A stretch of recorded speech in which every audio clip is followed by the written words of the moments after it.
La phase actuelle du réchauffement de la planète a commencé aux environs de 1850. Cependant, la concentration de CO2 dans l'atmosphère n'a commencé à augmenter qu'à partir de 1940.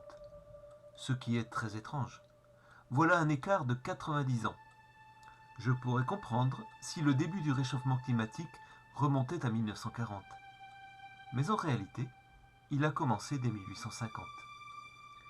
Si vous vous limitez à la fin du XXe siècle, il semblerait que l'augmentation de CO2 dans l'atmosphère soit corrélée à l'apparition du réchauffement climatique. Mais si vous regardez un peu en arrière, vous vous apercevez que le réchauffement climatique lui-même n'a commencé qu'à partir de 1850. Au cours des quelques 30 années qui ont suivi l'augmentation de CO2 en 1940, les températures globales ont plongé. Il semble donc fort probable que ces deux problèmes ne soient pas liés à une relation de cause à effet. La Terre se réchauffe et se refroidit régulièrement au cours d'un cycle de 1500 ans. Sur 1 million d'années écoulées, vous constatez que le réchauffement climatique s'est produit environ 600 fois. Il apparaît donc que le réchauffement planétaire n'est sans doute pas le résultat du CO2, ni d'autres gaz à effet de serre.